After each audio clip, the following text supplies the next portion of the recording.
Radio Chilmari.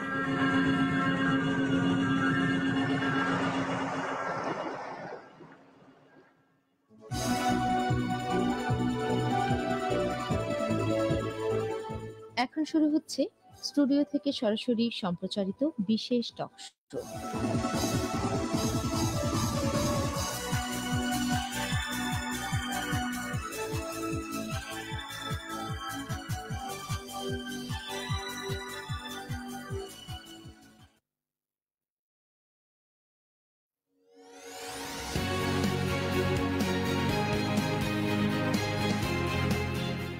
প্রিয় শ্রোতা, এই মুহূর্তে যারা আমাদের সাথে রেডিও চিলমারির সাথে যুক্ত হয়েছেন এবং শুনছেন, আপনাদের সবাইকে প্রীতি ও শুভেচ্ছা জানিয়ে শুরু করছি স্টুডিও লাইভ শো অভিযাত্রা।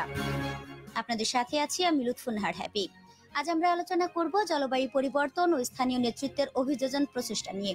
কথা হবে তরুণদের উদ্যোগ নিয়েও। অনুষ্ঠানটি ব্রিটিশ কাউন্সিলের অংশীদারিত্বে ও ইউথ নেট ফর ক্লাইমেট জাস্টিসের সহযোগিতায় পরিবেশিত হচ্ছে।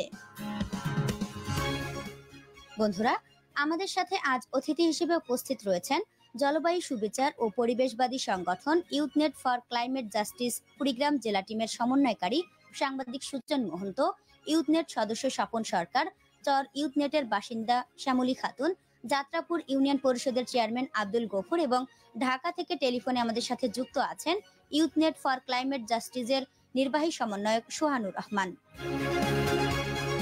বন্ধুরা, ফেসবুকে যারা এই অনুষ্ঠানটি দেখতে ও শুনতে চান তারা লগ ইন করুন www.facebook.com/rdrs.bangla-তে।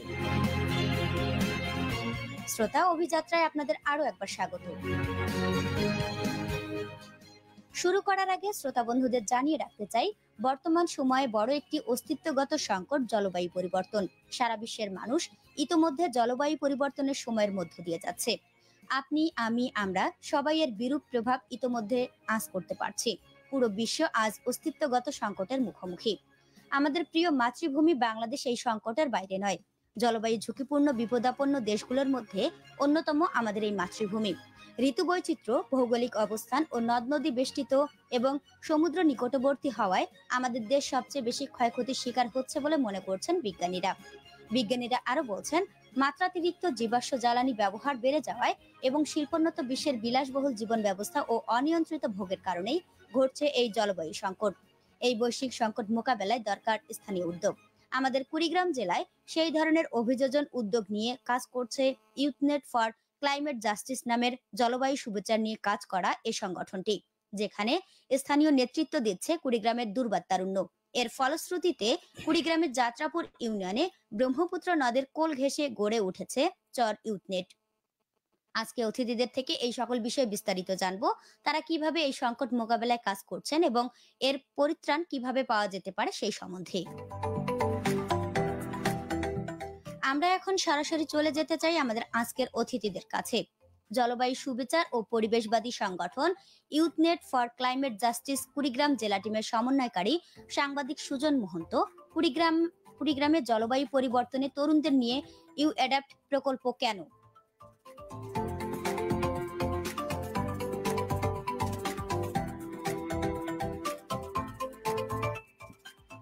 ধন্যবাদ। তো শুরুতে রেডিও চিলমারিকে শুভেচ্ছা এবং আমাদের নেটের যারা শুনছেন তাদেরকে শুভেচ্ছা জানাচ্ছি। তো আসলে আপনারা জানেন যে আমরা যে কুড়িগ্রামের যে জলবায়ু যে পরিবর্তন, সেই পরিবর্তন নিয়ে আমরা মূলত কাজ করছি দীর্ঘ কয়েকদিন ধরে আসলে। তো জলবায়ু আমাদের যে বিষয়গুলো রয়েছে, আমরা যেখানে দেখা যাচ্ছে যে আমাদের প্রতিনিয়ত কুড়িগ্রামের নদী ভাঙনের যে বিষয়গুলো আমাদের সাথে জড়িত। জি। তো আমরা আসলে দেখছি যে আমাদের ইউআরএফ প্রকল্পটা মূলত হচ্ছে ব্রিটিশ রাজার একটি আমাদের ফান্ড ছিল। তো সেই ফান্ডটি মূলত জন্মদিন পালন করার জন্য আমাদের দেয়া হয়েছিল। তো আসলে দেখা যাচ্ছে যে আমরা সচরাচর তো বিষয়গুলো অনেক বড় করে আমরা ঢাকা শহরে পালন করতে পারি। তো আমরা সেটি দেখছি যে ব্রিটিশ কাউন্সিলের সহযোগিতা আমরা এই ইউথ নেটে আমরা কুড়িগ্রাম চরে আসলে কাজ করছি। কিভাবে স্থানীয় নেতৃত্বের আমরা ক্ষমতায়ন করতে পারি, কিভাবে আমরা যুবদেরকে প্রশিক্ষণ দিতে পারি। তো মূলত এইগুলো নিয়ে আমরা কাজ করছি এবং ইতিমধ্যে আমরা কাজ করেছি কুড়িগ্রামের আমাদের যে ৯ টি উপজেলার মধ্যে আমাদের রৌমারী, রাজীবপুর, চিলমারী, উলিপুর সহ অন্যান্য এবং ইভেন যাত্রাপুরের যে তরুণ যারা যুব আগামীতে ভূমিকা রাখবে, জি, জলবিহীনে কাজ করবে তাদেরকে নিয়ে আমরা কাজ করছি। এছাড়া আমাদের চর সম্মেলন আমরা করেছি যেখানে চরবাসীর যে দাবিগুলো আসলে যারা প্রতিনিয়ত আমাদের এই জলবায়ুর সাথে তারা ঝুঁকি এবং জলবায়ুর সাথে যে খাপ খাইয়ে নিচ্ছে, জি। মূলত আমরা এই কারণেই ইউ অ্যাডাপ্ট যে প্রকল্পটি সেটা আমরা সাড়া ৩ মাস ধরে এই কাজগুলো করেছি। আচ্ছা। জি, ধন্যবাদ আপনাকে। আ এবারে টেলিফোনে যুক্ত থাকা অতিথি ইউথনেট ফর ক্লাইমেট জাস্টিসের নির্বাহী সমন্বয়ক সোহানুর রহমান। আপনার কাছে জানতে চাই ইউথনেট কি ধরনের কার্যক্রম করে থাকে? জি, অসংখ্য ধন্যবাদ আপনাকে আমাকে এই সুযোগটা করে দেওয়ার জন্য। জি, তো ইউথনেট ফর ক্লাইমেট জাস্টিস মূলত কাজ করে জলবায়ু সুবিচার নিয়ে। আপনি বলছিলেন যে জলবায়ু পরিবর্তন এখনকার সময়ের একটা অস্তিত্বগত সংকট। জি, তো দেখা যায় যে অঞ্চলের মানুষ আসলে জলবায়ু সংকটের মধ্যে থাকে, যেমন কুড়িগ্রাম। প্রতিনিয়ত এখানে নদী ভাঙন লেগে আছে। মানুষকে ৪ বার ৫ বার বাসা পাল্টাতে হয়। জি, তারপর দেখা যায় যে বন্যা এখন নিত্য নৈমিত্তিক ব্যাপার হয়ে দাঁড়িয়েছে। জি, কিন্তু আমরা যদি কুড়িগ্রামের এই চরগুলোর কথা চিন্তা করি, যদি আমরা এই সদর উপজেলা যাত্রাপুরের কথা বলি, ব্রহ্মপুত্রের এলাকায় কিংবা তিলমারি কিংবা রাজীবপুর রৌমারির কথা বলি, জি, এখানকার মানুষের জলবায়ু পরিবর্তনের জন্য দায় অনেক কম। অর্থাৎ তারা অনেক বেশি দেখবেন কার্বন ডাই অক্সাইড বা গ্রিন হাউস গ্যাস নির্গমন করে না। তাদের ঘরে সিরিজ সেইভাবে নাই, তারা মাংস খেতে পারে না। কিন্তু অন্য দেশের উন্নত দেশের মানুষের ভোগ বিলাসের দায় পোহাতে হচ্ছে এই চর অঞ্চলের মানুষের। তো জি, ইউথনেট মনে করে যে এটা হচ্ছে একটা অন্যায্য, ইনসাফ না, মানে ইনজাস্টিস। তো ইউথনেট সবসময় চায় জলবায়ু পরিবর্তনকে তরুণদের নেতৃত্বে এমন একটা অবস্থানে দেখা যেটার মাধ্যমে মানবাধিকারকে নিশ্চিত করা যায়, জলবায়ু সুবিচারকে নিশ্চিত করা যায়। আমরা ২০১৬ সালে পটুয়াখালীর রাঙাবালির চর আন্ডা থেকে এই যাত্রাটা শুরু করেছিলাম। তো আজকে ২০২৪ সালের এই পথ পরিক্রমায় আমরা কুড়িগ্রাম সহ ৪৪টা জেলায় যুবদের নেতৃত্বে স্বেচ্ছাসেবার মাধ্যমে আমরা কাজ করছি। জি, আমরা যেমন করে লোকাল লেভেলে স্থানীয় অভিযোগে কাজ করে থাকি, লস ড্যামেজ বা ক্ষয়ক্ষতি মোকাবেলায় কাজ করে থাকি, পরিবেশ সংরক্ষণে কাজ করি। এর পাশাপাশি আমরা সরকারের সাথে অ্যাডভোকেসি বা জেন দরবার করি, ইউনিয়ন পরিষদের সাথে, উপজেলা পরিষদের সাথে, জাতীয় সংসদে, এবং আমরা এই স্থানীয় পর্যায়ের মানুষের কণ্ঠস্বর আন্তর্জাতিক পর্যায়েও নিয়ে যাই, যেমন জলবায়ু সম্মেলন। এবং আজকে এই রেডিও টক শোটাও তেমনই একটা উদ্যোগ। তো আমরা চাই যে সকল মানুষ একটা জলবায়ু সহনশীল পরিবেশের মধ্যে ন্যায্যতার সাথে সম্মানের সাথে বেড়ে উঠুক। অসংখ্য ধন্যবাদ আপনাকে। আপনার কাছে আবারও জানতে চাচ্ছি চর ইউথনেট কিভাবে গড়ে উঠল? আগামীতে এটি নিয়ে পরিকল্পনা কি? জি, আপনাকে অসংখ্য ধন্যবাদ যে চর ইউথনেট আসলে এটা একটা গল্পের মতো, এবং আজকে আমরা বলছিলাম যে অভিযাত্রে আমরা আমাদের অভিযোজনের গল্প বলবো। জি, তো গত বছরে যখন কুড়িগ্রামে অনেক ভয়ঙ্কর বন্যা হয়, উপর্যুপরি বন্যা হয়, এবং একই সময় সিলেটেও বন্যা হয়। তো সিলেটে বন্যা হওয়ার পর সবাই সিলেটের বন্যা মোকাবেলায় ঝাঁপিয়ে পড়ে জি, বিদেশিরা, এবং সিলেটের অনেক মানুষ কিন্তু যুক্তরাষ্ট্রে আসছে। তারাও আমাদের কাছে ফিরে আসে যে ভাই আমার পরিবার সিলেটে বন্যায় আক্রান্ত। জি, একই সময় কুড়িগ্রামেও সেই বন্যা হলে কিন্তু কুড়িগ্রাম সেইভাবে গুরুত্ব পাচ্ছিল না। তখন আমাদের সাথে কিছু কুড়িগ্রামের ভলেন্টিয়ার ছিল, তারা বলছিল যে ভাই আমাদের মানুষজন লন্ডনে বা নিউ ইয়র্কে নাই, আমরা কি সহায়তা পাবো না? জি, তো এই প্রশ্নটা হচ্ছে আমাদেরকে খুবই চিন্তিত করে, এবং আমরা সেই সিলেটে যে মানুষকে সহায়তা করছিলাম সেখান থেকে অল্প কিছু টাকা আমরা বাঁচিয়ে আমরা প্রথমবার ২০২২ সালেই আমরা হচ্ছে যাত্রাপুরে চলে আসি, জি, এবং সেখানে একটা চরে আমরা যাই, চরটার নাম ছিল পোড়ার চর। তো আচ্ছা, সেখানে আমরা কিছু টিউবওয়েল, কিছু ঘর উঁচু করার সহায়তা, স্যানিটারি ল্যাট্রিন এগুলো আমরা দিয়ে যাই। তো ফেরার পরে আমাদের এই ইউথদের কাজগুলো ইন্টারন্যাশনালি অনেক পত্র পত্রিকায়ও চলে আসে। আসার পরে আমাদেরকে সিঙ্গাপুর থেকে একটা সংগঠন যোগাযোগ করে, মাইগ্রেন্ট। জি।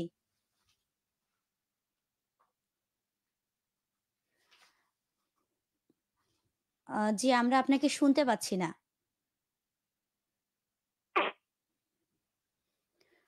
দুঃখিত। আ লাইনটি কেটে যাওয়ার জন্য আমরা শুনতে পাচ্ছি না। আমরা আবারও চেষ্টা করব তার কথাটি শোনার জন্য। শ্রোতা আমাদের সাথেই থাকবেন।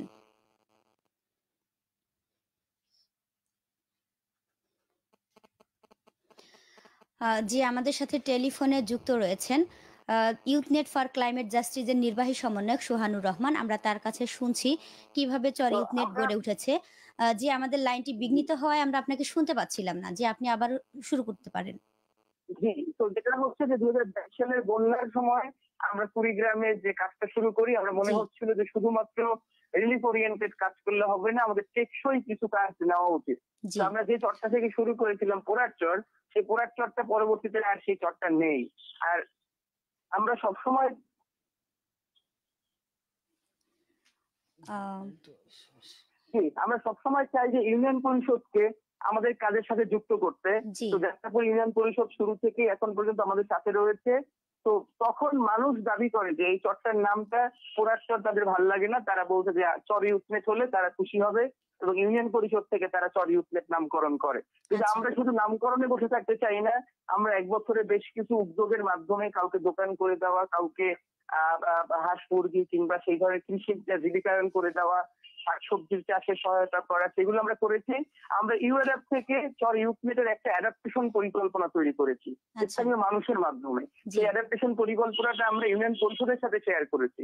আমরা আশা করি যে আগামী বাজেটে এই অ্যাডাপ্টেশন প্ল্যানটা যাত্রাপুর ইউনিয়ন পরিষদের বাজেটে এবং অ্যানুয়াল প্ল্যানে চলে আসবে। তো আমরা লং টার্ম ভিশন নিয়ে আমরা চর ইউথনেটকে একটি টেকসই, একটা সহনশীল এবং স্মার্ট চর হিসেবে গড়ে তুলতে চাই। অসংখ্য ধন্যবাদ আপনাকে। জি, আশা করছি আপনার মাধ্যমে শ্রোতারা সম্যক ধারণা পেয়েছে। আমাদের সাথে টেলিফোনে যুক্ত হওয়ার জন্য ধন্যবাদ। জি, ধন্যবাদ। যে যাত্রাপুর ইউনিয়ন পরিষদের চেয়ারম্যান আব্দুল গফুর, যাত্রাপুর ইউনিয়নে কি ধরনের জলবায়ু পরিবর্তনের প্রভাব দেখা যাচ্ছে, স্থানীয় সরকার হিসেবে যাত্রাপুর ইউনিয়ন পরিষদ কি করছে, কি ধরনের সহায়তা প্রয়োজন। সবাইকে ধন্যবাদ। আমাদের যাত্রাপুর ইউনিয়নবাসীর পক্ষ থেকে জি, আমরা আজকে যে যাত্রাপুর ইউনিয়নে, সেটা আমাদের কুড়িগ্রাম জেলার মধ্যেই, আমার কুড়িগ্রাম সদরে আমরা মনে করেন 9টি ওয়ার্ড, সেখানেই আমাদের একটি ওয়ার্ড ব্যতীত কিন্তু আমরা নদীর মধ্যে অবস্থিত, জি, নদী ভাঙনের মধ্যে। জি, তো এইখানে আমরা যখন নদী ভেঙে যখন মানে প্রত্যেকবারেই প্রায় 1000-এর ঊর্ধ্বে বাড়ি কিন্তু ভেঙে যায়, জি, কিন্তু আমরা সবসময় বিভিন্ন এনজিও এবং সরকার মাধ্যমে আমরা অনেক সহায়তা করি। উপস্থিত আমরা যাদের বাড়ি ভেঙে যায় আমরা সেটাকে তালিকা দিয়ে ইউনো স্যার মহোদয়কে জানাই। ওরা যেখানে সবাইকে সহযোগিতা করতে পারে না, সেখানে দেখা যায় যে 1000-এর মধ্যে 200-250 মানুষকে সহযোগিতা করতে পারে। জি, কিন্তু বিভিন্ন এনজিওর মাধ্যমে কিন্তু আমরা সেটা চেষ্টা করি। কিন্তু সেখানে ইউনিটকে ধন্যবাদ জানাই যে এনারা আজকে 1 বছর থেকে কাজ করতেছেন। কিন্তু সেখানে যে মানুষকে সচেতন করার যে কাজটা, জি, এই যে এটা কিন্তু খুব একটা গুরুত্বপূর্ণ আমরা মনে করি। জি, যে আমার কাছে যদি আমি কাজ যদি না জানি, আমার যদি অভিজ্ঞতা না থাকে, তাহলে সেই জায়গায় তো একটা ভালো কিছু আমার করার ফলাফল আমরা পাইতে পারি না। কিন্তু সেই জায়গায় ইউনিট আমাদের চরে যে কাজ করতেছে, জি, বা আমরা তাদের সাথে আমাদের সমন্বয় করি আমরা কাজ করতেছি। যে ওদের কার্যকলাপগুলো খুবই সুন্দর। সেখানে আমাদের যে হতদরিদ্র যারা আছে তাদেরকে যেন উদ্বুদ্ধ করতেছে কৃষকদের। আবার পাশাপাশি কিশোর-কিশোরী যারা আছে তাদেরকে প্রশিক্ষণের মাধ্যমে তাদেরকে সচেতনতামূলক বুদ্ধি আরকি পরামর্শ দিতেছে প্রশিক্ষণের মাধ্যমে। কিন্তু সেখানে আমরা দেখছি যে লক্ষ্য করছি যে যাদেরকে দোকান ধরে দিয়ে ব্যবসা করার মতন যে তাদেরকে সরাসরি মাল-টাল কিনে দিয়ে তাদেরকে দোকানে বসাইতেছে। জি, সেখানে সে দোকানের মাধ্যমে তাদের বাচ্চা-কাচ্চাকে নির্ভর করতে হচ্ছে। পাশাপাশি আমরা দেখতে পাচ্ছি যে জি, সেলাই মেশিন দিয়েছে কয়েকজনকে। তারা দেখা যাচ্ছে যে আজকে আমাদের আগের চর থেকে আমাদের যাত্রাপুর আসতে ১-১.৫ ঘন্টা সময় লাগতো জি, কাপড় কাটাকাটি করে নিয়ে যেতে। কিন্তু সেখানে দেখা যাচ্ছে যে সেলাই প্রশিক্ষণ পাওয়ার কারণে কিন্তু আজ ওই চরের মানুষ ওই চরেতে অবস্থান করতেছে। সেখানে জি, তার কর্মসংস্থানও হচ্ছে। যারা ওই কাপড় কাটার জন্য দিচ্ছে, তারাও আবার সাশ্রয় হচ্ছে যে আমাদেরকে এই দিনটা ক্ষতি করতে জি, হচ্ছে না। এটা মনে করি আমাদের চরের জন্য খুব একটা সুন্দর একটা ভালো জিনিস। পাশাপাশি আমার চরাঞ্চলে আপনারা সবাই জানেন যে চরে কিন্তু গরু, ছাগল এগুলা কিন্তু পালিত হয় বেশি। জি, কিন্তু সেখানে জমি অনেক পড়ে থাকে। সেখানে আবার ওই কৃষি বিষয়ের জায়গাগুলো কাজ করে। পাশাপাশি যে জমিগুলো পড়ে থাকে কাশিয়া ক্ষেত, ঘাস ক্ষেত হয়। সেখানে এই যে গরু, ছাগল পুষিয়ে সেটাকে মানুষ করে বিক্রি করে দেখা যায় যে একটা ৳৩০,০০০ দিয়ে যদি একটা গরু কিনে দেয়, সেটা দেখা জি, যাবে যে ৬ মাসের মধ্যে ওটা ৳১,০০,০০০ ঊর্ধ্বে চলে যায়। কিন্তু জি, সেটা একটা কর্মসংস্থানের মধ্যে পড়তেছে। তো এটা আমরা মনে করি যে যে কাজগুলো করতেছে এটা খুব সুন্দর। পাশাপাশি দেখা যায় যে আজকে আমরা মনে করি যে চরাঞ্চলের মানুষের জন্য আমি শুধু এইটাই বলব না, সারা বাংলাদেশের মানুষকেই বলবো এবং সরকারের কাছে দাবিও করব যে চর আজকে চিলমারি কই, রৌমারি কই যেটা কি চরাঞ্চলের জন্য সরকার কিন্তু যদি এই ধরনের আলাদা ব্যবস্থা যদি না নেয়, তা আমার মনে হয় চরের যে মানুষের যে অধিকারটা, সে অধিকারটা থেকে তারা কিন্তু বঞ্চিত। জি, আজকে এটা তাদেরকে লক্ষ্য করা দরকার সরকারের, যে যারা ঊর্ধ্বতন কর্তৃপক্ষ আছে, যারা এগুলো নিয়ে কাজ করে, তাদেরকে আমি অনুরোধ জানাবো যে জি, চর সম্বন্ধে যদি আলাদা চিন্তা করে, তো আমরা কৃষি বিষয় আমরা মনে হয় যে অনেক দূর এগিয়ে যেতে পারবো। তার কারণটা আমি একটু বলি, যে আমরা লক্ষ্য যদি করি চিলমারি রিভারের কথা যদি লক্ষ্য করি, তাহলে আমাদের কুড়িগ্রামের রিভারের কথা যদি লক্ষ্য করি, সেখানে দেখা যাবে যে স্কিপের আবাদ শুধু হয়, তাছাড়া অন্য ফসল কিন্তু হয় না। জি, কিন্তু আজকে আপনারা চরে দেখেন, চরকে লক্ষ্য করেন, চলে কি হচ্ছে, চীনা হচ্ছে, কাউন হচ্ছে, বাদাম হচ্ছে, জি, সেখানে মনে করেন পাট ক্ষেত হচ্ছে, সেখানে মনে করেন যে বাদাম বাদাম থেকে শুরু করে ভুট্টা, যে কোনো পেঁয়াজ চাষ, হচ্ছে। পেঁয়াজ, জি, আমার মনে হয় যে সর্বক্ষণেই চরের মধ্যে কৃষি আবাদটা কিন্তু বেশি বেশি হচ্ছে। বেশি বেশি কিন্তু হচ্ছে। হ্যাঁ, চরের মানুষ কিন্তু আগ্রহ আছে, কিন্তু এই যে প্রশিক্ষণের, চরের মানুষের প্রশিক্ষণ বা সচেতনমূলক যে কথাগুলো বলার দরকার, জি, সেটা আমরা মনে হয় পর্যাপ্ত পরিমাণ হয় না। আর এটা সরকারের যে প্রতিনিধি থাকে, তারা ওই লৌকে দিয়ে যাইতে আসতে একদিন শেষে একটা গ্রামে যাইতে পারে, কিন্তু সব চরে কিন্তু যাইতে পারে জি, না। এটা একটা সমস্যা। সেটা যদি আমাদের ওই জেলা আমাদের ক্রাইম এলাকার কথা বলি, সেখানে কিন্তু আমাদের গাড়ি ঘোড়ার ব্যবস্থা আছে, জি, কিন্তু চর এলাকার মানুষের জন্য কি ব্যবস্থা আছে? সেখানে শিক্ষা প্রতিষ্ঠান আছে, কিন্তু শিক্ষকরা যাইতে পারে না, ছাত্ররা এ চর থেকে এ চর আসতে পারে না। তাহলে দেখেন আমরা শিক্ষা খাত থেকেও বঞ্চিত। জি, এদিকে যদি সেবার দিকে লক্ষ্য করি, তাহলে আজকে আমাদের গর্ভবতী মারা আজকে কি অবস্থা, যদি হার্টের যদি অসুখ হয়, সমস্যা হয়, তারা তো আসতে পারে না, আস্তে আস্তে তো তার লৌকেতে 1.5-2 ঘন্টা চলে যায়। জি, কিন্তু সেখানে যার কারণে তো অনেক মানুষের মারাও যায় লৌকে পথে। তো এটা যদি সরকার বা কোনো এনজিও যদি পদক্ষেপ নিয়ে যদি এই কাজটা করে, আমার মনে হয় যে একটা লৌকো হতে পারে। লৌকার চেয়েও যদি আমাদের মনে হয় ডেলিভারি অবস্থার জন্য একটা হইতে পারে স্পিড বোট, জি, হইতে পারে ভাসমান ক্লিনিক। জি, যে আজকে আমরা একটা ক্লিনিক করছি, কিন্তু দেখা যাচ্ছে যে এ চর থেকে ওই চরে আমরাও যাইতে পারতেছি না। জি, এটা একটা বিপজ্জনক, কিন্তু একটা চরে একটা সমস্যা।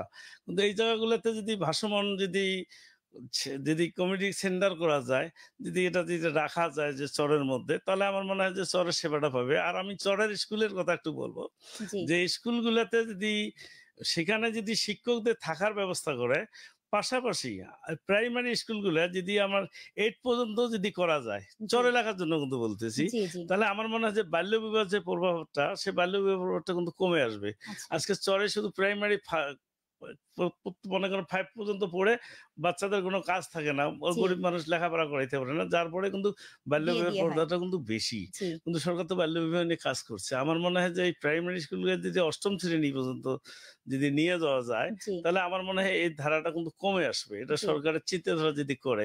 তো অনুরূপভাবে যেমন আমরা মনে করি যে আজকে নৌ পরিবহন মন্ত্রণালয় আছে। জি, উনি কিন্তু নদীর পাশের দিয়েই কিন্তু কাজ করে। আমি জানি চিলমারিতে একটা নৌ থানা আছে। নৌবন্দর। জি, নৌ থানা আছে। জি, আমরা জানি এর মধ্যে ইতিমধ্যে এর আগে আমাদের যাত্রাপুরে গেছিল। একবার যাত্রাপুর থেকে আবার নাগেশ্বরের মধ্যে সেখানে গেছিল যে লৌ পরিবহনের একটা করে থানা হওয়ার কথা। আমার জি, মনে হয় এটা গুরুত্বপূর্ণ। যত নদী আছে, সেটা লৌ পরিবহন মন্ত্রণালয় থেকে যদি এই ব্যবস্থাটাতে নেয়, আমরা মদ গাঁজা যেটাই বলি না কেন, আজকে ক্যাম্পে একটা থানায় সম্ভব না বর্ডার এলাকা নিয়ন্ত্রণ করা। জি, কিন্তু সেখানে যদি তারা যদি এই ধরনের যদি থানা করে যদি লৌ পরিবহন থানা বা জেলা করা যায়, তো করে যদি এর মাধ্যমে চর নিয়ে যদি ডেভেলপমেন্টের কাজ করা যায়, আমার মনে হয় বাংলাদেশ অনেক দূর এগিয়ে যাবে। আর আজকে আমাদের সচেতনতা খুবই দরকার। জি, আমরা নদী ভেঙে যদি যাই, সচেতন আছে, তারপর আরেকটু সচেতন থাকার দরকার, যে বন্যায় যেটা ক্ষতিগ্রস্ত হয় বা নদী ভাঙনে যেটা ক্ষতিগ্রস্ত হয়, কেমন ভাবে কাছাকাছি যে তাদেরকে একটু উদ্ধার করা যায়। জি, আজকে আমরা হয়তো ভালো হইতে চাই। একটা এনজিও আমাদেরকে একটা গরু কিনে দেয়, একটা টাকা পয়সা দান করে, সরকার করে, টিন দেয়, টাকা দেয়। এটা ভালো কথা। কিন্তু আমরা এটা তো ধরে রাখতে পারতেছি না। জি, কারণ আমরা ১-২ বছর পরে আমরা যদি কিছু চেষ্টা করে ভালো হতে চাই, তারপরে কিন্তু থাকতে পারি না। এই নদীর গ্রাসে পড়ে কিন্তু আমরা ভাঙে যাই। এজন্য সরকার যদি নদী খননের ব্যবস্থা নেয়, আবার আমরা একটা প্রস্তাব দিয়েছিলাম যে চিলমারিতেও আছে, যাত্রাপুরেও আছে, যে হলো বালু মহল করার জন্য কিন্তু প্রস্তাব আমরা দিয়েছিলাম জি, জেলা প্রশাসক মহোদয়ের কাছে। প্রায় ২ বছর থেকে এটা নিয়ে নাড়াচাড়া চলছে। এমন মনে হয় যে WF এর ওখান থেকে মন্ত্রণালয় থেকে আমার কুড়িগ্রাম জেলায় এটা কিছু কাগজপাতি চলে আসছে। সম্ভবত প্রায় এটা হওয়ার পথে। এটা যদি জি, হয়, আমরা দেখছি একটা কর্মসংস্থান হবে জি, মানুষের জন্য। আর যেখানে সেখানে ওই বালুটা তুলতে পারবে না। জি তোলার কারণে হয়তো একটা নদী ভেঙে গেলে একটা বাড়ির ক্ষতি হইতে পারে। কিন্তু সেখানে যদি বালু মহল হয়, একটা নির্ধারিত জায়গার মধ্যে বালুটা উঠবে, তাহলে সেখানে মানুষের কর্মস্থান হবে এবং সরকারের কিন্তু রায় হবে। জি তাছাড়া তো নদীপথে নদী শাসন করার আমরা কিন্তু দেখতেছি না। নদী শাসন করে আমাদের বালু জায়গা যদি খুঁড়ে যায়, তার পরবর্তীতে আবার তো পূরণ হয়ে যাবে। তাহলে তো এই টাকাটা কিন্তু অকেজে খরচ হবে। এই জি চিন্তাগুলা করে আমরা যদি আগাইতে পারি, তাহলে আমাদের চরের মানুষের যেমন নদী ভাঙার হাত থেকে রক্ষা পাবে, জি আমাদের যেমন কর্মসংস্থানও হবে। আমরা যেখানে কামে বা বিভিন্ন জায়গায় যখন মাটি লাগে, সেখানে মাটিরও কিন্তু সাপ্লাই আমরা কিন্তু এলাকার মানুষ দিতে পারবো। এটা আমরা মনে করি যে কর্মসংস্থান হবে, যাদের বেকার আছে, বেকার তো দূর হবে। তা আমি মাননীয় প্রধানমন্ত্রী এবং যারা কাজ করে এটা নিয়ে তাদেরকে অনুরোধ রাখবো যে চর সম্বন্ধে যেন আলাদা চিন্তাধারা করে। জি আমার সৌভাগ্য হয়েছিল যে একবার আমরা ঢাকায় চর নিয়ে আমরা একটা মিটিং করেছিলাম, জি চর সমাবেশ করেছিলাম।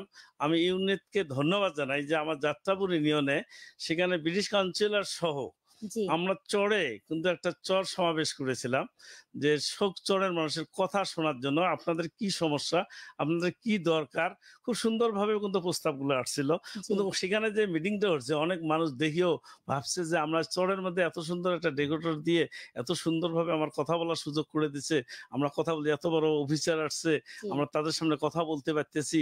এই যে আগ্রহটা, এই যে কথাটা, আর নিজ চোখে সেই জায়গাগুলো দেখা আর পড়ার মধ্যে কিন্তু পার্থক্য আছে। জি তা আমরা মনে করি যে এই জায়গাগুলোতে যদি একটা চিন্তাধারা করা যায়, আমার সরকারের যে চিন্তাধারাটা আমার মনে হয় সেটা বাস্তবায়ন হবে। কিন্তু সর্বকালে আমি ইউনিটকে ধন্যবাদ জানাই যে তেনারা যে কাজ করতেছেন আজকে জি এই কথাগুলো, এই মানুষের কথাগুলো শুনে যে প্রচার করতেছেন, জি আমি মনে করি সেটাও একটা সর্বপ্রথম ধন্যবাদ। কারণ সরকারের কাছে তো এই কথাগুলো যায় না, জি কথাগুলো তো এই জায়গাতে তো পৌঁছে না। জি কিন্তু আমাদের কাজ করা লাগে কিভাবে, আমরা করি কিভাবে। জি কিন্তু আমার মনে হয় সেই জায়গা থেকে উদ্ধার হওয়ার একটা কৌশল এখানে আছে, দাঁড়াইছে, সেটা ইউথেন। তো হ্যাঁ যাই হোক, আমি আর জি কিছু বলতে চাই না। রমজান মাসে সবাইকে ধন্যবাদ জানাচ্ছি, সামনে ঈদ, সবাইকে ঈদ মোবারক জানাচ্ছি, যে সবাই সুস্বাস্থ্য কামনা করছি এবং আমরাও দোয়া চাচ্ছি। নদী ভাঙন এলাকার মানুষ আমাদের জন্য সবাই দোয়া করে, আমরা দোয়া করি, আমরা সবাই মিলে ভালো কাজ করতে পারি। এই বলে আমার বক্তব্য শেষ করছি। জয় বাংলা, জয় বঙ্গবন্ধু। জি ধন্যবাদ আপনাকে সবাইকে। আপনাকে অসংখ্য ধন্যবাদ। চর ইউথনেটের বাসিন্দা শ্যামলী খাতুন, চর ইউথনেটে নারীদের জলবায়ু পরিবর্তনের কি ধরনের প্রভাব পড়ছে? ইউথনেট থেকে কি ধরনের সহায়তা পাচ্ছেন? চর ইউথনেটের পক্ষ থেকে সবাইকে ধন্যবাদ। জি চর ইউথনেটে নারীদের উপর যে প্রভাবগুলো পড়েছিল সেগুলো সর্বপ্রথম নারীদের উপর বেশি প্রভাব পড়ে। কারণ এখন জলবায়ু পরিবর্তনের ফলে ঋতু আর ৬ টা ঋতু নেই। জি হয়তো ২-৩ টে ঋতুর উপর নির্ভর করে। অসময়ে বৃষ্টি হয়, অসময়ে খরা হয় এবং অসময়ে বন্যা লেগেই থাকে। জি এবং আমাদের ওখানে যেহেতু নদীমাতৃক দেশ বা সবচেয়ে নদী বেশি, সে কারণে আমাদের ওখানে বন্যা একটা সবচেয়ে একটু বেশি সমস্যা।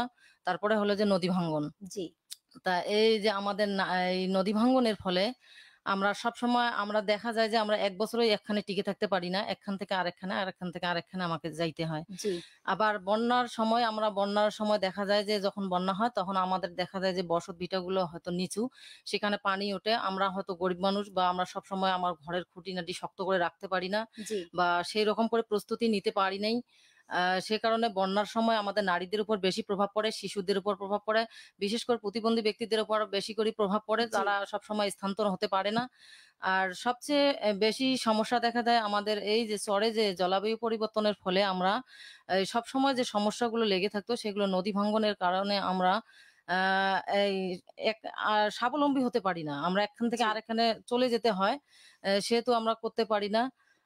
আর চর ইউথনেটের পক্ষ থেকে এই ইউথনেট যখন আমাদের ওখানে গিয়েছিল তখন জি ওরা আমাদের বিভিন্নভাবে সহায়তা করেছে। জি আমাদেরকে কিছু লেট্রিন দিয়েছে, কিছু বাড়িতে টিউবওয়েল দিয়েছে। জি তারপর সেলাই মেশিনে দিয়েছে ওরা। এখন ওই সেলাই মেশিনগুলো দিয়ে দেখা যাচ্ছে যে আমরা ওখান থেকে হয়তো ৳৬০ অথবা ৳৭০ ভাড়া দিয়ে এসে যাত্রাপুরে আমাদের পোশাকগুলো কেটে নিয়ে যেতে জি হতো।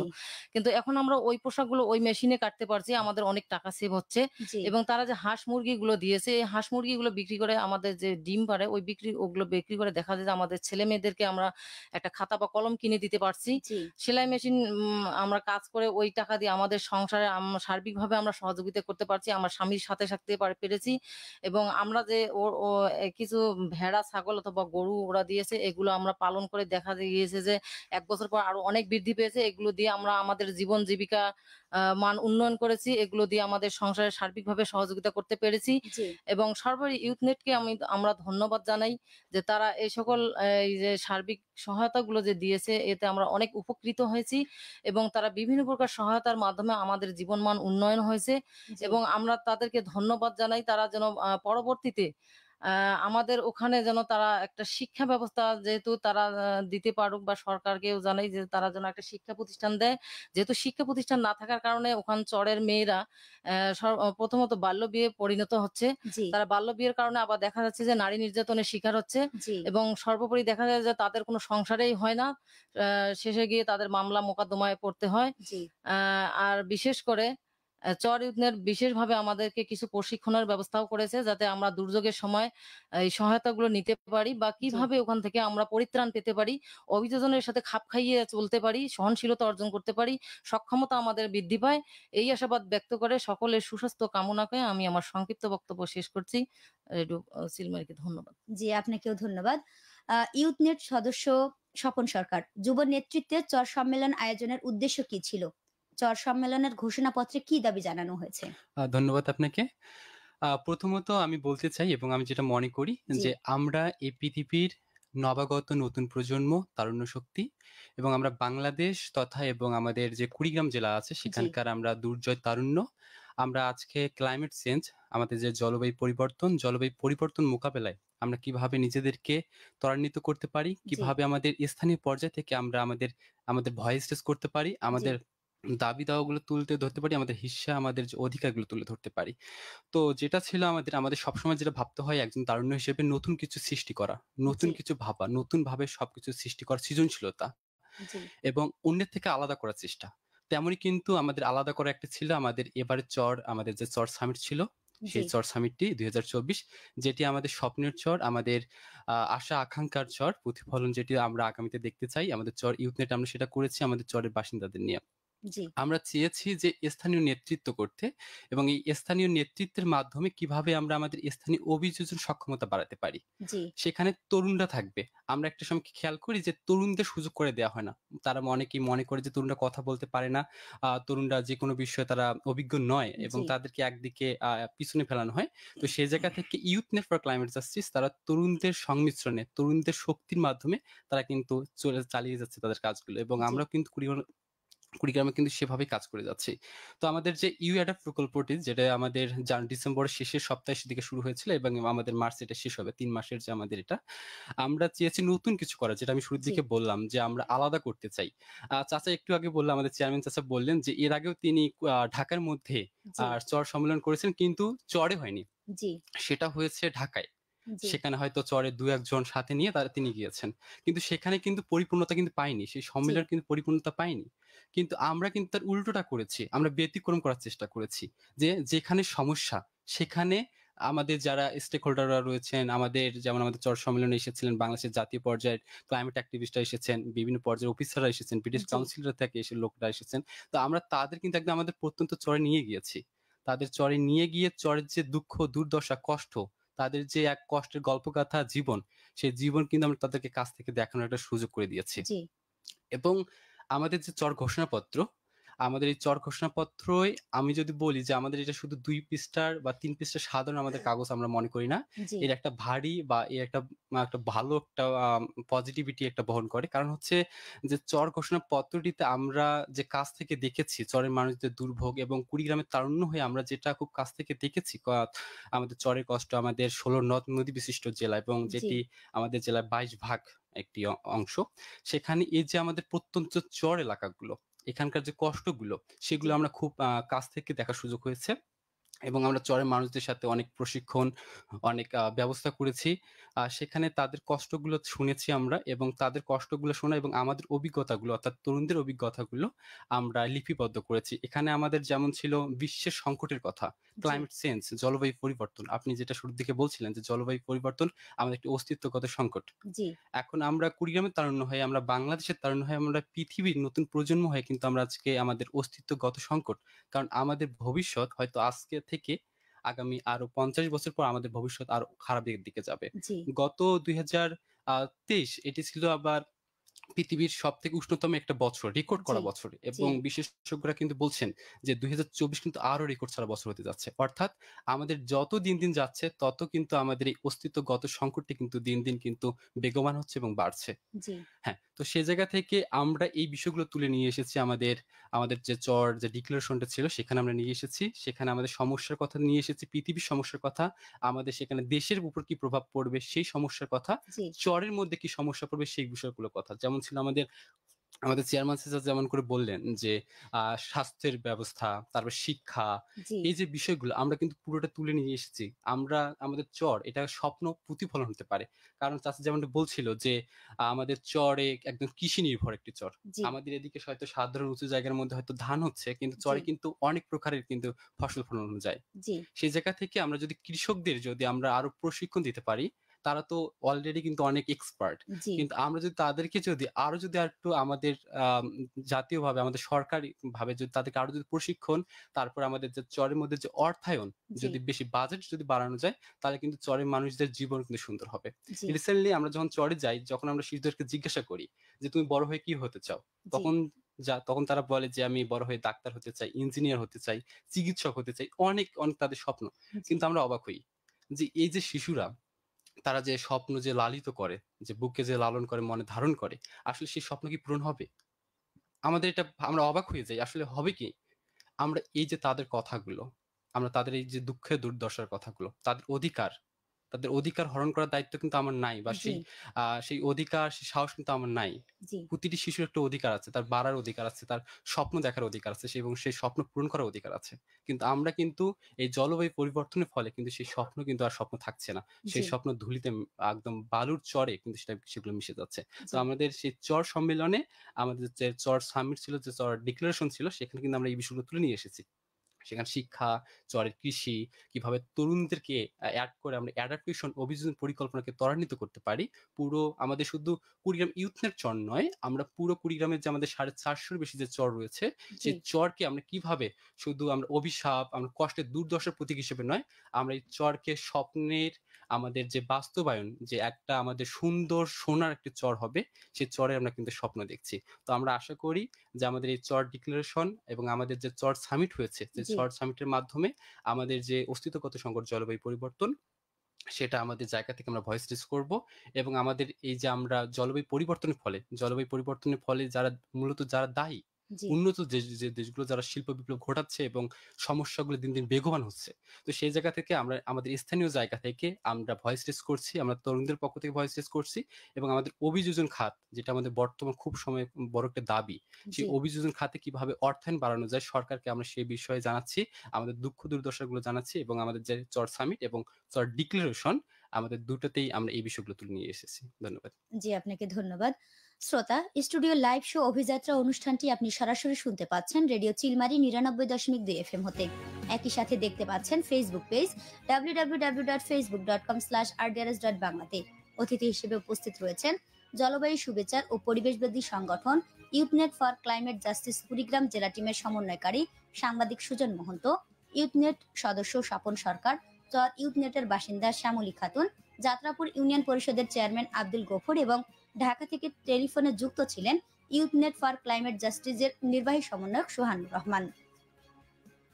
জলবায়ু সুবিচার ও পরিবেশবাদী সংগঠন YouthNet for climate justice Kurigram জেলা টিমের সমন্বয়কারী সাংবাদিক সুজন মহন্ত, আপনারা কোন ধরনের উদ্যোগ হাতে নিয়েছেন, কি কি কাজ করছেন জলবায়ু নিয়ে? ধন্যবাদ আমাকে আরেকবার সুযোগ দেওয়ার জন্য। তো বর্তমান সময়ে জলবায়ু পরিবর্তন এমন একটি সংকট যা আপনার, আমার এবং ভবিষ্যৎ প্রজন্মের অস্তিত্বকে কিন্তু হুমকিতে ফেলছে এবং জি আগামীতে আগামীতে কিন্তু আরো বড় একটি প্রভাব কিন্তু পড়তে যাচ্ছে। আমরা কিন্তু ইতিমধ্যে আবহাওয়া ঋতুর তালমাটাল অবস্থা কিন্তু দেখছি যে আসলে উন্নত সব রাষ্ট্রের মাত্রাতিরিক্ত যে জীবাশ্ম জ্বালানির যে ব্যবহার, সেই বৈশ্বিক উষ্ণায়ন কিন্তু বাড়ছে আমাদের প্রতিনিয়ত।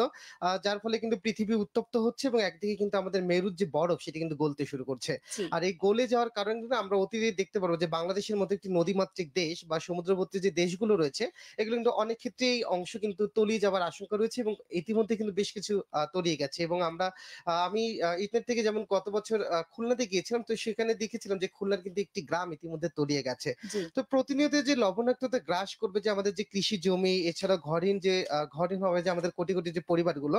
তো শুরুতে কিন্তু আমরা দেখছি যে মাত্রাতিরিক্ত জীবাশ্ম জ্বালানির ব্যবহার, গ্রিন হাউসের যে ইফেক্ট, তারপর হচ্ছে আপনার গ্লোবাল ওয়ার্কিং, এই সমস্ত বিষয় কিন্তু আমরা মানুষ যারা আমরা কিন্তু মূলত দায়ী হচ্ছে। জি তো আসলে জলবায়ু সুবিচারে যে কাজ করার যে বিষয়টি মূলত আমরা কুড়িগ্রামে কাজ করছি বিগত ইউথনেটের আমাদের যিনি নির্বাহী সমন্বয়ক শরণুর রহমান রয়েছেন। তো তার হাত ধরে আসলে কুড়িগ্রামে এটি যাত্রা শুরু হয় আমাদের। তো বিগত আমরা ৩-৪ বছর ধরে এই কাজটি আমি করছি। তো এখানে আমাদের কাজ নিরাপদ মানুষের যে হিস্যা, অধিকার, সুবিধা পাইয়ে দেয়া, সেটাই মূলত আমরা করে যাচ্ছি। তাছাড়া ইতিমধ্যে আমরা কিন্তু ২ টা প্রজেক্টে আমাদের যে চর ইউথনেট আমরা চেষ্টা করছি সেখানে কাজ করেছি। কারণ আমাদের উদ্দেশ্য রয়েছে চর ইউথনেটকে এবং যাত্রাপুর ইউনিয়ন পরিষদকে একটি মডেল ইউনিয়ন পরিষদ হিসেবে গড়ে তোলা।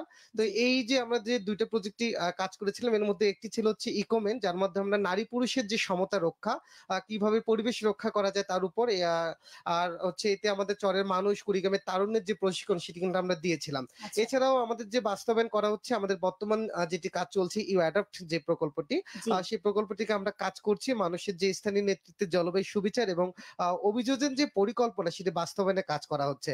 আর এছাড়া চরের মানুষদের নিয়ে উঠোন বৈঠক, তাদের সমস্যা নিরূপণ, তাদের অর্জিত যে জ্ঞানের উপর নজর দিয়ে অভিযোজনের যে বড় ভূমিকা রাখছে। এছাড়া আমরা পথনাটক করেছিলাম, সচেতনমূলক কাজ আমরা করেছিলাম এবং কুড়িগ্রাম জানেন যে আমাদের রৌমারী রাজীপুর একটি দুর্গম অঞ্চল, সেখানে কিন্তু আমরা কানেক্টিভিটি করতে পেরেছি। জি তো সব মিলিয়ে এখন পর্যন্ত আমরা কুড়িগ্রামের যে ৩,০০০ তরুণ, সেই ৩,০০০ তরুণদেরকে আমরা অংশগ্রহণ করতে পেরেছি। এছাড়া আমরা চর সম্মেলন করেছিলাম যেখানে আমাদের স্থানীয় নীতি নির্ধারকরা, এনজিওর প্রতিনিধিরা, এরপর হচ্ছে স্থানীয় সরকারের যারা রয়েছে তারা কিন্তু সেখানে উপস্থিত ছিলেন। আমরা তাদের যে সুবিচার হিস্যার প্রতিফলন সেগুলো কিন্তু ঘটাতে পেরেছি। তো সব মিলে আমরা চেষ্টা করছি। এছাড়া আমাদের যে লেখনী শক্তি, আমরা যে সংবাদ মাধ্যমে যারা কাজ করছি, জি তো লেখনী শক্তির মাধ্যমে কিভাবে এই জলবায়ু পরিবেশের বিষয়গুলোকে আরো কিভাবে সরকারি নীতি নির্ধারকদের কাছে পৌঁছে দেয়া, এবং আমাদের চেষ্টা রয়েছে আমাদের যুব নেতৃত্বে যারা যে সমস্ত নেতৃত্ব আমরা বিকাশ করেছি, যে সমস্ত নেতৃত্বের আমরা ইতিমধ্যে প্রশিক্ষণ দিয়ে কুড়িগ্রামে জলবায়ু যোদ্ধা হিসেবে যাদেরকে আমরা তৈরি করছি, তাদেরকে সবাইকে একসাথে নিয়ে আরো আমরা আগামীতে কিভাবে কুড়িগ্রাম, যেহেতু আপনারা জানেন যে ভাওয়াই গানের ধাম নদ নদময় কুড়িগ্রাম, তো কুড়িগ্রামকে নদীমাতৃক একটি জেলা বলা হয়। আমরা চেষ্টা করে যাব সকলের সম্মিলিত প্রয়াসে আরো বেশি বেশি কাজ করবার জলবায়ু সুবিচার নিয়ে। ধন্যবাদ। জি ধন্যবাদ। দুর্দান্ত আলাপন, স্বপ্ন, ন্যায্যতা, হিস্যা, অধিকারের কথা, আপনাদের কাজ ফলাফল উঠে এসেছে আপনার কথায়। আমরাও আশা করি আমাদের যে ন্যায্যতা সুবিচার তা আমাদের তুলে ধরতে হবে, আদায় করতে হবে। আশা করছি শ্রোতারাও এই হিস্যা সুবিচার আদায় নিজেদের তৈরি করবে, একমত পোষণ করবে। আজকে এই পর্যন্তই। আর চুপচাপ ত্রাণে নয়, চাই জলবায়ু সুবিচার হিস্যা। প্রিয় শ্রোতা, ঘড়ির কাঁটা বলছে উঠতে হবে, তবে বিদায় নেবার আগে প্রিয় অতিথি আপনাদের আবারও কৃতজ্ঞতা জানাচ্ছি আমাদের আজকের অনুষ্ঠানে যোগ দেওয়ার জন্য। ধন্যবাদ। ধন্যবাদ। প্রিয় শ্রোতা, স্টুডিও লাইভ শো অভিযাত্রা অনুষ্ঠানটি আপনি সরাসরি শুনলেন রেডিও চিলমারি ৯৯.২ FM হতে। অনুষ্ঠানটির উপস্থাপনায় ছিলাম আমি লুৎফুন্নাহার হ্যাপি, অনুষ্ঠান সহযোগিতায় হুমায়রা হেনা, অনলাইন সম্পাদনায় SI হাসুমিয়া, আর অনুষ্ঠানটি প্রযোজনা করলেন বশির আহমেদ। শ্রোতা, আজকের মতো এখানেই বিদায় নিচ্ছি। আপনারা ভালো থাকুন, সুস্থ থাকুন, শুভ বিদায়।